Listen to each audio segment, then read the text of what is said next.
Hi guys! Hey everyone, Laura's been quite sick for the last 3 days. How are you feeling? It's possible that this is our last sail. We have reached the limitations. Oh, I'm about to cry now. We've actually got a very exciting adventure that we're going to share with you, but I don't think this is going to be necessarily the end of sailing, Talia.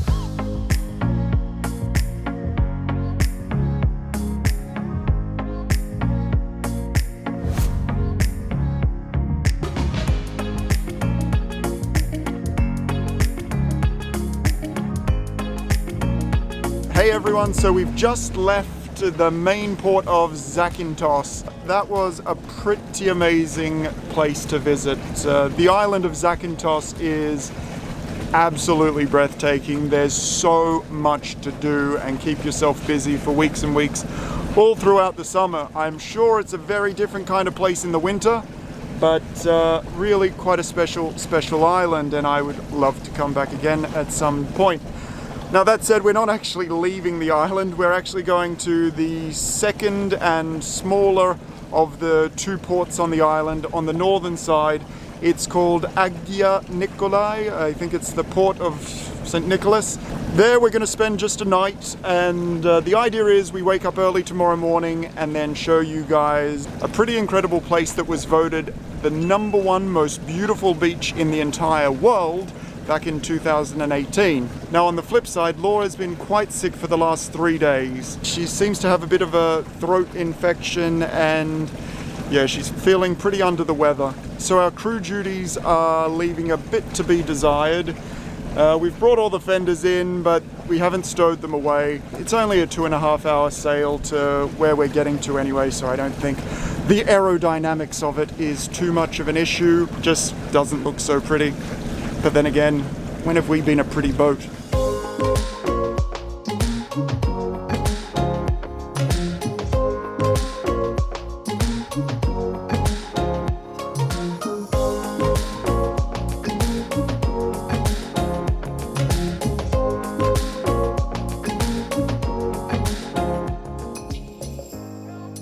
Something that we unfortunately didn't manage to capture on camera, which was pretty interesting when we left the main port here in Zakintos, was I managed to foul somebody else's anchor for the first time. Now, admittedly, we kind of knew this was going to happen, and I warned our neighbors that they had dropped their anchor or their chain over our anchor. We had everything fully briefed and they were prepared to take evasive action if needs be. So as we were pulling our chain up, their anchor started coming up with our chain. Fortunately, it was very obvious, bright yellow anchor, so we were able to see everything that was going on. I pulled their anchor up as much as I possibly could with our chain, and then had to lean over the pulpit, grab it with my right hand, and pull it off our chain and throw it in the water. No easy task when they've got, 40 meters of chain out, quite a lot of weight going on there, and also the pressure from our chain pulling on the hook of it. That was pretty interesting, but it all seemed to go off without a hitch. They saw what was going on. They've come out and re-anchored because frankly they knew as well. They had a lot of difficulty when they came into anchor. We had a lot of cross breeze when we came into anchor, so there was really that chain spaghetti going on out there. So everyone on the town quay there was aware that something could have gone down, and indeed it did. But we weren't the only boat to have this happen. Another boat did it 2 days ago, and it's all okay. As long as there's people around, it's fine. Patience and a cool head prevails. So hopefully that doesn't happen too much this season, but if it does, well, we know what to do. What's happening, guys? So we're actually just now leaving the port of St. Nicholas on Zakintos, and we're not actually going to the Blue Caves this morning or to Shipwreck Bay like we had anticipated. Unfortunately, Laura really isn't feeling great, so we've had a bit of a change of plan. We also didn't really get a chance to catch much footage while we were there in St. Nicholas Port, but a nice little fishing village, a lot of movement in the port there. when any of the big ferries go past out here to sea, the swell eventually catches up and gets into the port. Anyway, so the plan, what's the new plan? We are heading to Kefalonia now. That's right, we're heading north, back in a direction of which we've come from, and we'll explain a little bit more why we're doing that soon enough. But for the time being, we are heading to a town called Sami, which has a big town key, which seems to be well protected, and we will sit there for probably the weekend because we're just going to monitor what happens with Law, see how she goes, but at least being in a big town, we're close to doctors and all those sorts of bits and pieces if needs be. So, what's the story with Law? So, Law has some sort of throat infection. We've been assured it's not COVID, we've run the test, and that's not an issue. The doctor that she saw in Zakintos gave her a bunch of medication, including antibiotics. Fingers crossed that with a few more days they should start to kick in and do the job. But for the time being, she's not feeling great. You want to say something? How are you feeling?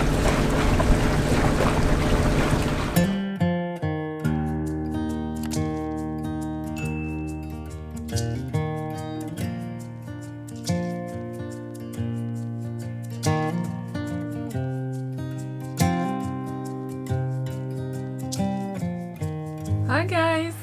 Hey everyone, so we've been kind of flying under the radar for the last few days. We haven't really filmed anything since we've arrived here in Sami. As you saw, obviously Law had her virus in her throat, and then it turned out that I spent the last couple of days steering the porcelain bus, which wasn't much fun. So both of us have been in the wars. And today's really the first day that we're going to venture outside of the boat and explore a bit of Sami and explore a bit more of this island of Kefalonia. Let's hope that we don't get sick while we're out and about. Another thing we've got to take into account when you're sick on a boat, there's also the motion element. So when we were on our way here to Sami, we stopped in 2 anchorages during the day in an attempt to have lunch.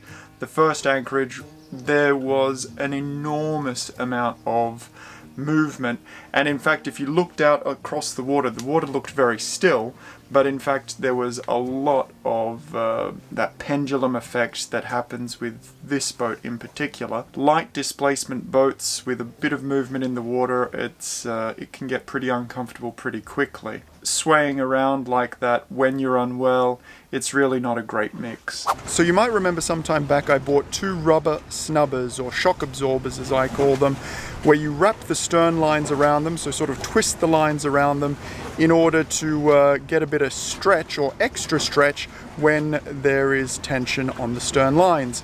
Now I found a cheaper and much more feasible and frankly more effective way to handle this problem.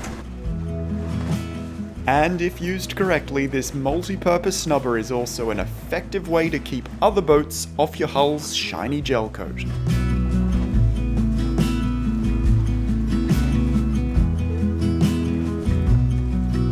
So there you have it, simply by putting a couple of fenders between the lines going out from your cleats to the dock and then back to your own cleat, you're able to create a dampening effect that will stop the swell from ripping your cleats off your boat. Try this cheap and effective snubbing technique on your own boat and let us know how it goes.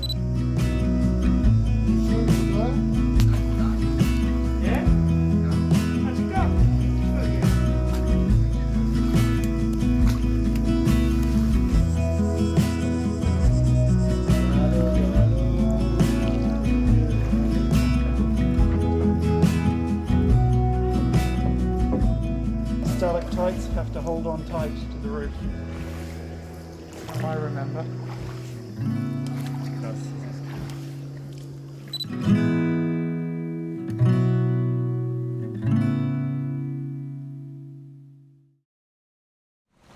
Hey everyone, so we left Sami this morning at the crack of dawn and we are now making our way north to Nidri. We're sorry we didn't get to spend more time in Sami and explore more, but both of us were feeling very much under the weather. So it's actually been an interesting experience getting out of the Bay of Sami here on the east coast of Kefalonia. Basically, the bay itself is surrounded by lots of different mountains, and frankly the wind isn't particularly strong this morning. It's about anywhere between 4 and 8 knots. And what happens is the wind sort of comes in and whirls around between the mountains, so there's no constant wind direction, and we're used to that to a degree in the islands here. The islands are always playing with the wind, but in this bay in particular it's very, very unpredictable. So hopefully once we get out of this corridor, right now we're in the corridor or the channel between Kefalonia on the port side of the boat and Ithaca on the starboard side. Once we get out of this channel, we should have a bit more constant wind as we make our way north to Lefkas. Let's see what happens.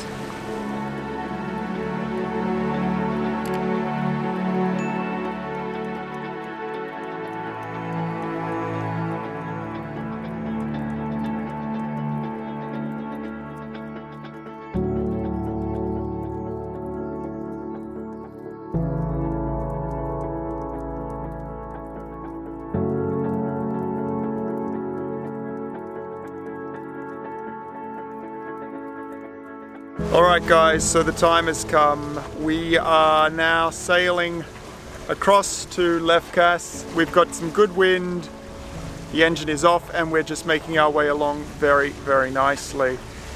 We thought this would be a good poetic moment to tell you why exactly we're heading north, back to the way we've come from, why we're heading back to Nidri. Oh, I'm about to cry now. Why don't you start?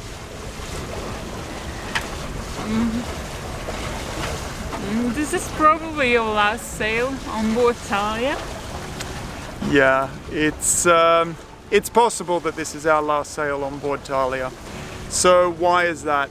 Well, we've felt like over the last year and a half we have learnt so much on board this boat, and we have grown a lot as sailors thanks to all the lessons that this boat's taught us, and also all the lessons that you guys have taught us, and from everyone we've met along the way. It has been a pretty fantastic journey on board this boat, but we do feel like we have reached the limitations of our Beneteau 373. She is a fantastic boat to spend day sailing or spending a couple of weeks on board for holidays. As living aboard, she's a little bit limited, and there's a few design elements that probably don't fit for purpose.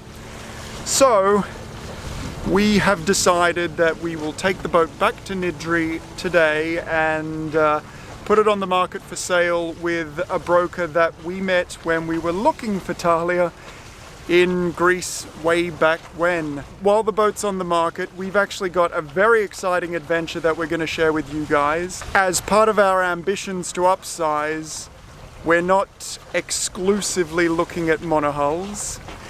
That's right, we may be passing to the dark side and looking at multi-hull vessels as well, so catamarans. And before we dive into anything like that, we do want to get a sense of whether or not we could stomach being on a catamaran and what it's all about, because it is quite different from what we've heard to sailing a monohull. So one of our buddies from Marina di Ragusa, where we spent winter in Sicily, he's actually floating around here at the moment on his cat, and he's offered for us to come on board his beautiful boat, and we can crew with him from Zakintos, where we've come from not that long ago, down to Crete. So we figured that would be a good opportunity for us to learn a bit about cats, and a good opportunity to support a buddy making his way, typically single-handedly, down to Crete. But it is indeed a bit emotional because, man, it's been quite a crazy adventure on board this boat, and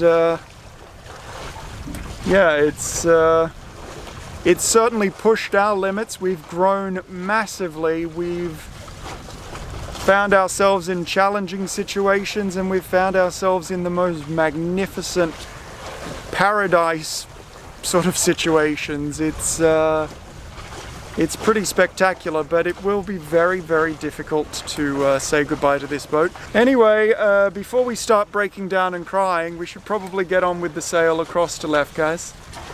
What do you think? Any final words? We're gonna miss Talia. Yeah, well, we're not there yet, so let's see. But still, we know we're gonna sell it, so at some point you're gonna miss her. We could find we're back on board after sailing with Chris down to Crete, so let's wait and see.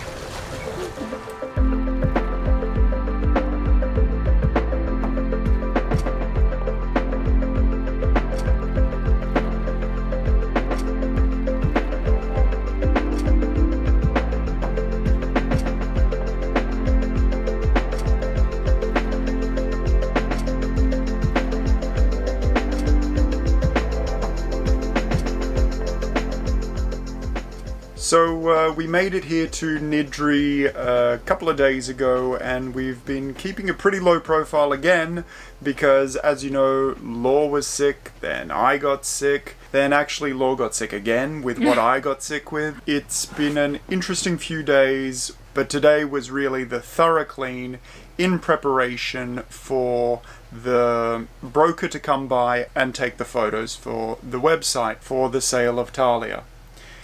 Interesting series of events that have followed since then. So the broker came through, the boat was looking immaculate, and frankly the boat is looking cleaner than we've ever seen it before. So the broker came through, took all of his photos. After he took all of his photos and was done for the day with Talia, he said to us, well, actually, I have been showing a couple around to a few different boats recently. They're looking for something a little bit bigger than Talia, so they were looking for something more than 40 feet, and Talia's only 37 foot. But I think it's worth showing these guys your boat. And we said, well, okay. By all means, you know best, you're the professional. He gave them a call and let them know that they would be the very first people to come on board to have a look. They were excited by the opportunity and said, okay, we'll head on over. So Laura and I made ourselves scarce for a couple of hours while they came through. And apparently they quite enjoyed looking through Talia and were quite impressed by the boat. After they left, Matt, our broker, came over and said, well, they look pretty interested, even though it's a little bit smaller than what they were initially looking for, but it's all ready to go, and that was the most important thing for them. So he said to us, well, you could expect an offer later today. I was a bit surprised. And especially because there's no ad on the internet yet. I mean, like, yeah, he took the picture in the morning, and in the afternoon we could potentially receive an offer.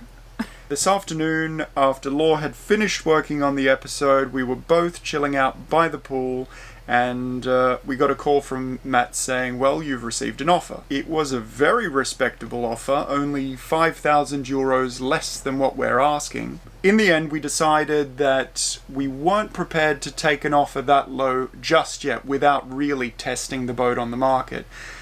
And after a few discussions with Matt around whether we should stick to the asking price or just the concept of negotiation, which I think everyone who buys a boat looks for a bit of a deal or looks to be doing a bit of a deal on the asking price, I said, fair enough, we can drop a couple of €1,000, and if they can meet us at that price, then we'll do the deal. And they met us at the price. So we have technically now got Talia under offer. We're only just recording this after really just finding out. It's all a little bit surreal at the moment, I think. We're yet to really let this all sink in. It's super exciting, but it's also kind of terrifying because we've got to get everything off the boat. We're gonna be homeless. We will. But as well, I think it's the gravity of everything that's happened on this boat over the last year and a half, the journey that we've made, the people we've met along the way, the things we've learnt, etc. We're going to be letting go of the vessel that took us to all of that. I've never been super sentimental about a material item, except the boat's kind of different. Yes, it's chaotic sometimes, and it can be stressful, it can be challenging. Sometimes it can be absolutely magnificent, beautiful, and all these emotions in between. But we've really pushed ourselves since being on this boat, and it's kind of going to be challenging to say goodbye. It's only now becoming very real that we're actually going to be leaving this boat. And honestly, I didn't really expect that we would get the price that we were sort of looking for. I'm still a bit in that surreal environment. I guess I still don't realize. And I'm like, it's okay, we're selling the boat. It's not the end, because we're going to continue. We're going to sail on a catamaran. We will have to come back here to really remove all of our stuff. So I'm like, it's not the end yet, but I don't know, maybe I just don't want to realize that, yes, this is actually the end of something here. I guess the last day we'll leave Talia for good with all of her stuff. Yeah. And there I will realize we're gonna take with us not only our luggage, but all of these memories that we have from this journey. Yeah, but I don't think this is going to be necessarily the end of sailing Talia. We want to take you guys along on the journey as we look for something bigger and something that's going to be more fit for purpose for us, and then onwards and upwards from there. So for now, we're letting the news of this accepted offer sink in with a small glass of wine. Surprise, surprise. Now that we're not sick anymore. Exactly. The adventure doesn't stop here. There's still a lot more on this journey to come.